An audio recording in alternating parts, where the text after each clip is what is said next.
بسم اللہ الرحمن الرحیم۔ السلام علیکم معزز طلبہ کرام، آپ سب کیسے ہیں؟ آج ہم اصول شاشی کے سبق نمبر 90 کو پڑھیں گے۔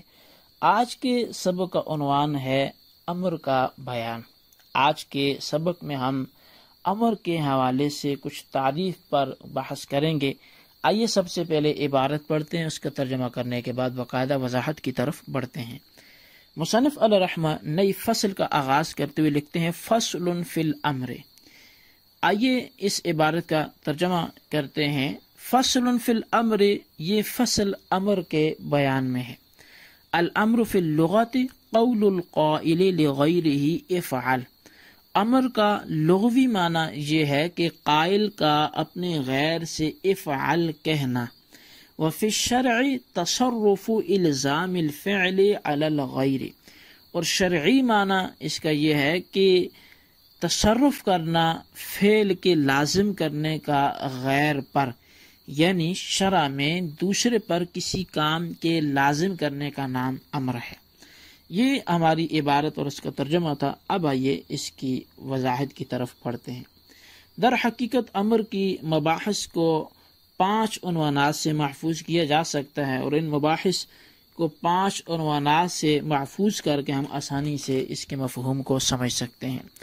پہلی بحث ان 5 مباحث میں سے وہ یہ ہے کہ امر کی حقیقت و موجب کا بیان، یعنی امر کے حکم کا بیان، اور دوسری بحث آمر کا بیان کہ حکم دینے والے کی نوعیت و اہلیت کیا ہے، اور نمبر 3 مامور اور مکلف کا بیان کہ کس کو حکم دیا جا رہا ہے، اور نمبر 4 مامور بھی اور فعل کا بیان کہ کیا حکم دیا جا رہا ہے، اور نمبر 5 مامور فیہ اور وقت کا بیان کہ کب اور کس وقت کے لیے حکم دیا ہے۔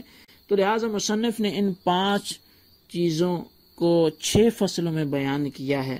پہلی 3 فصلوں میں امر کی حقیقت اور موجب کا بیان ہے، اور چوتھی فصل میں مامور بھی اور مامور فی کا بیان ہے، اور 5ویں فصل میں مامور بھی کی خوبی اور حسن کا بیان ہے، اور 6ٹھی فصل میں مامور بھی کی اقسام کا بیان ہے۔ آمر اور مامور کا بیان ہر فصل میں ہی موجود ہے۔ تو لہٰذا بلا تاخیر ہم اس کی دیگر جو امر کے حوالے سے بنیادی وضاحتیں ہیں، آئیے ان کی طرف بڑھتے ہیں۔ مصنف علیہ رحمہ نے الامر فی اللغت سے امر کی 2 تعریفیں اصل میں بیان کی ہیں۔ پہلی تو لغت کے اعتبار سے ہے، لغوی اعتبار سے ہے، اور دوسری وفی الشرع سے شرعی تعریف اس کی ذکر کی ہے۔ لغوی تعریف امر کی وہ بیان کرتے ہوئے آپ نے لکھا کہ قول القائل لغیرہ افعل، کہ کسی کہنے والے کا اپنے غیر کو یہ کہنا کہ افعل یعنی تو یہ کام کر۔ لغوی تعریف میں قول اپنے مصدری معنی میں نہیں بلکہ اس میں مفعول یعنی مقول کے معنی میں ہے، کیونکہ امر لفظ کی اقسام میں سے ہے اور لفظ مقول ہوتا ہے، قول نہیں، یعنی اس سے بولا گیا ہوتا ہے۔ تو اس لیے یہاں قول جو ہے وہ مقول کے معنی میں ہے۔ اب اگر اس لغوی تعریف میں موجود ہم قیود کے فوائد پر نظر ڈالیں تو چونکہ تعریف ایک قائم جنس اور باقی فصلوں پر مشتمل ہوتی ہے، لہٰذا اس لغوی تعریف میں قول بمعنی مقول جنس کی مرتبہ میں ہے، جو تمام افراد کو شامل ہے۔ القائل پہلی قید احترازی ہے کہ جس سے فعل نکل گیا، لہٰذا قائل سے فاعل خارج ہو گیا۔ لغیرہ یہ دوسری قید احترازی ہے کہ جس سے وہ قول خارج ہو گیا جو اپنی ذات کے لیے ہو، جیسا کہ ابو جہل وغیرہ نے اپنے بارے میں کہا تھا وَلْنَحْمِلْ خَطَايَاكُمْ، اور تمہارے گناہ ہم اٹھا لیں گے۔ اور افعل تیسری قید احترازی ہے کہ جس سے نہی اور امر غائب و متکلم کے تمام صیغے خارج ہوں گے۔ امر کو صرف امر حاضر ہی کے ساتھ خاص کرنا یہ صرف صاحب اصول و شاشی کا مسلک ہے، جبکہ جمہور کے نزدیک امر حاضر کے علاوہ امر غائب، متکلم، معروف، مجہول، اسم فعل، مصدر، قائم مقام اسم فعل سب امر کے لیے استعمال ہوتے ہیں۔ مصنف کے کلام میں افعل سے مراد فقط امر حاضر واحد کا ہی صیغہ مراد نہیں ہے، بلکہ تثنیہ، جمع، مذکر و مؤنث، مجرد و مزید بھی سب داخل ہیں، کہ افعل سے مراد وہ صیغہ امر ہے جو امر حاضر بنانے کے معروف طریقے سے مضارع سے بنایا گیا ہو۔ تو لہٰذا یہ امر کی لغوی اعتبار سے تعریف تھی اور اس میں موجود وجود کے فوائد تھے۔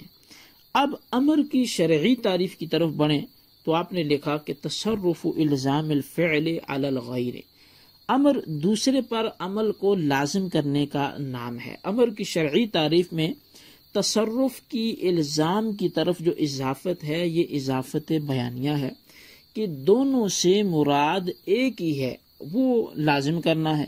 اس تعریف میں الفعل میں عموم ہے کہ یہ فعل زبان کو بھی شامل ہے، مثلا فقرؤوا ما تیسر من القرآن، اور فعل جوارح کو بھی شامل ہے، مثال کے طور پر اقیموا الصلاۃ، اور علی الغیر کی قید سے نظر خارج ہوگی، منت جو مانی جاتی ہے وہ خارج ہوگی، کیونکہ نظر غیر پر لازم نہیں ہوتی بلکہ اپنے اوپر لازم ہوتی ہے۔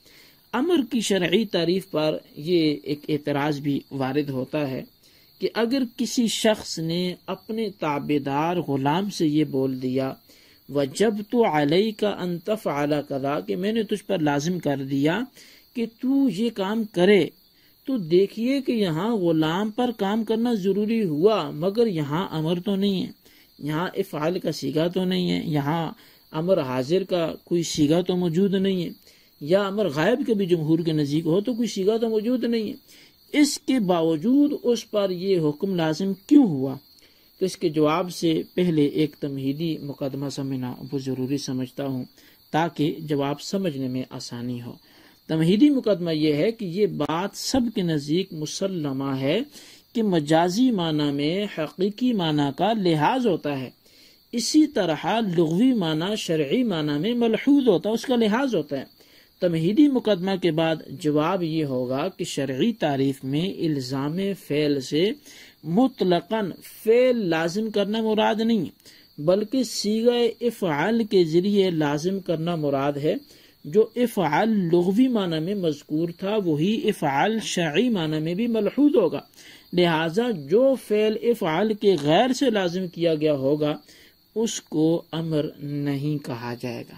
اب پھر سوال یہ ہوگا کہ امر کی تعریف دخول غیر سے معنی نہیں ہے، کیونکہ اس میں التماس اور دعا بھی داخل ہوں گے، کیونکہ ان میں بھی امر کی طرح طلب پائی جاتی ہے، اور کسی سے کام کی طلب کرنا چونکہ امر میں کام ہوتا ہے۔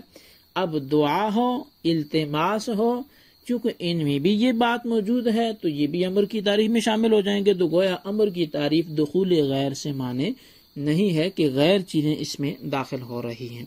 تو اس کا جواب اگرچہ مصنف اصول شاشش نے التماس اور دعا کو امر سے خارج کرنے کے لیے اعلی الاستعلاء یا اعلی سبیل الاستعلاء کی قید نہیں لگائی، مگر دیگر جو اصول فقہ کی کتب ہیں یا دیگر محققین ہیں انہوں نے اس قید کو امر کی تعریف میں صراحتاً بیان کیا ہے، یعنی کہ کسی سے کسی چیز کو لازم کرنے کو طلب کرنا یا تصرف چاہنا علی سبیل الاستعلاء، بلندی چاہتے ہوئے، اس پر بڑائی چاہتے ہوئے، لہذا یہاں بھی اس قید کا لحاظ رکھا جائے گا کہ عامر کے لیے شرط یہ ہے کہ وہ مامور سے بڑا ہو، چاہے حقیقتاً بڑا ہو یا حکماً اس کا مقام اس سے بڑا ہو۔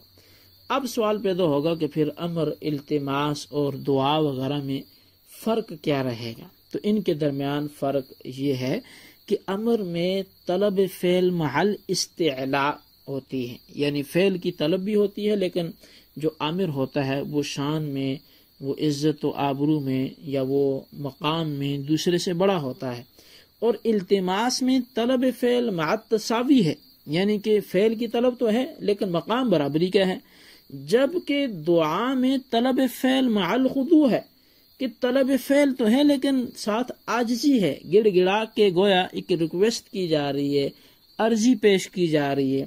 تو فرق میں خلاصہ کلام یہ ہے کہ امر وہ ہے کہ جس میں حکم دینے والا بڑا ہو، چاہے عمر میں ہو یا مرتبہ میں ہو، اور التماس میں یہ ہے کہ حکم دینے والا دوسرے کے برابر ہو، اور دعا میں یہ ہے کہ حکم دینے والا یہ چھوٹا ہو، بلکہ یہ حکم نہیں ہوگا، یہ چھوٹا گویا بڑے سے سوال کر رہا ہوگا۔ تو بہرحال یہ ہماری کچھ لغوی اور شرعی جو امر کی تعریف ہے اس پر کچھ ابحاث تھی، کلام تھا۔ اس سبق کو اچھی طرح نوٹ کریں اور بالخصوص کے خلاصے کو اپنے الفاظ میں تعریف کے جو فوائد و قیود تھے ان کو آپ نوٹ کریں اور ان سوالات کے جوابات دیں۔ سوال نمبر 1 یہ ہے کہ امر کا لغوی معنی بیان کرتے ہوئے اس کی لغوی اعتبار سے تعریف میں موجود فوائد و قیود لکھیں۔ دوسرا سوال یہ ہے کہ امر، دعا اور التماس میں فرق بیان کریں۔ اللہ تبارک و تعالیٰ سے دعا ہے جو کچھ ہم نے آج پڑھا سنا اسے یاد رکھنے کی توفیق نصیب فرمائے۔ آمین بجاہ نبی الامین صلی اللہ علیہ وسلم۔